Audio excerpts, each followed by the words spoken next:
꽤 나이가 들었으면서도 자기 자신의 발목이 옛 기억에 사로잡힌 채 허우적거리며 살아가는 이들이 참 많습니다. 더 안타까운 건 아직도 그 스스로는 그런 상태를 모르고 있다는 것입니다. 상처받은 줄도 모른 채 어른이 된 마음이 자라지 못한 많은 이들이 우리들 곁에서 울고 있습니다. 생물학적인 나이가 들고 그만한 삶의 지위와 안락함을 누리고 있다고 해서 모두가 다 그 마음도 어른이 된 것은 아닙니다.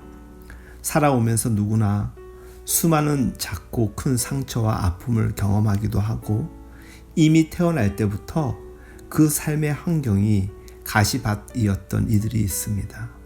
그런 가시밭의 환경과 상황은 끝내 자라지 못한 채 그렇게 찔리고 아프다 끝이 나기도 하고 의연하게 자라 가시보다 더 큰 나무가 되어 있기도 합니다. 창세기의 요셉의 삶이 그렇습니다. 형들로부터 먼 땅의 노예로 팔려가고 마음 잡고 잘 살아보려 했으나 이방 나라의 감옥에 갇히게 됩니다. 요셉은 청소년기에 겪었던 이 큰 가시들에 꽂혀서 그 마음이 자라지 못했습니다.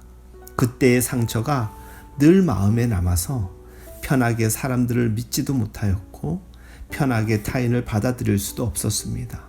오히려 그 안에 자리 잡은 오해와 편견과 선입견들에게 사로잡히기 쉬운 상태가 되었고 분노와 울분과 원망과 복수심 속에 자신을 두어서 자신을 챙길 수 있는 것은 자신밖에 없다고 생각하고 철저하게 자신을 지키고 방어하는 쪽으로 삶을 견디는 방식을 선택했을 수도 있고 이미 삶을 포기했을 수도 있었습니다.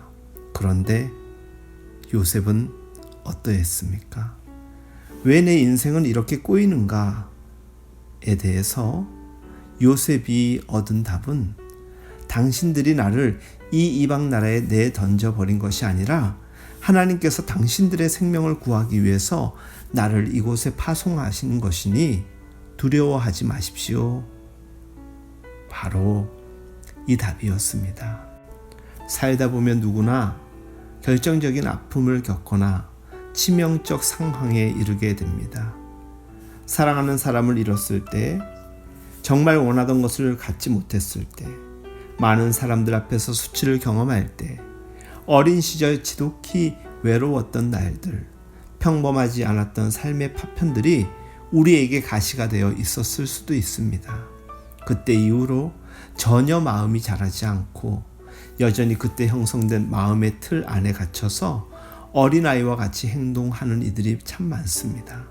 그때 형성된 사고의 틀에서 벗어나지 못하고 사람을 그때 그대로 판단하고 그때 그대로 반응하며 살아가는 것이지요. 그러나 말씀은 바로 그것이 가시라고 말합니다. 우리가 자라나는 데 필요한 말씀들이 막히게 하는 것이기 때문입니다.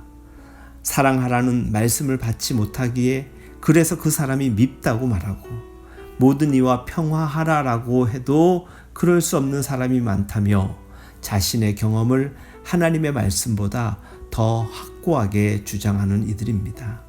하나님의 말씀이 딱 그 지점에 가면 막혀서 자라지도 못하고 여전히 딱 그만큼만 자라고 멈춰버린 신앙인들이 있습니다.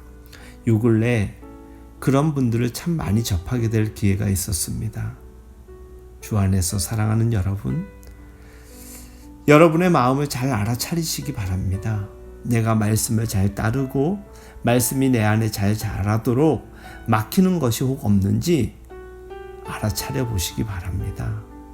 지금 내가 그런 마음을 갖게 된 것이 하나님의 탓으로 돌릴 만한 이유가 되는 건지 아니면 내가 감정과 내 가시의 영향력인지 잘 알아차려 보시기 바랍니다. 사실 결과는 너무나도 상이합니다. 하나님의 말씀은 성령의 열매를 낳기 마련입니다. 여러분의 마음이 큰 나무처럼 자라서 얼마나 하나님을 더 깊이 사랑하게 되었는지 삶으로 증명하며 자랑해 보시기 바랍니다. 여러분의 마음이 깊어지고 넓어져서 이제는 상대방을 향하여 오래 참음과 관용을 보여줄 수 있고 나에게 대해서는 절제할 수 있고 늘 마음을 기쁨과 감사로 채울 수 있음을 보여주시기 바랍니다. 하나님의 말씀은 살았고 운동력이 있어 좌우의 날선 어떤 검보다도 예리하여 홍과 영과 및 관절과 골수를 찔러 쪼개기까지 하며 또 마음과 생각과 뜻을 감찰하나니 세상의 어떤 사람도 자기 안에 갇힐 만큼 연약하지 않습니다. 창조주 하나님은 그렇게 만드신 적이 없기 때문입니다. 늘 말씀 가운데 살아가며 마음의 지경이 넓어지는 여러분, 마음이 자라남을 날마다 경험하는 우리 모두가 되기를 간절히 기도를 드립니다. 특별히 이 아침 마음이 아파 마음이 괴로워 삶의 자리가 지체되고 정체 중인 심지어 정지된 채로 살아가는 이들을 위해서 우리 함께 기도하였으면 좋겠습니다. 우리 모두의 오늘을 브라보 외쳐봅니다.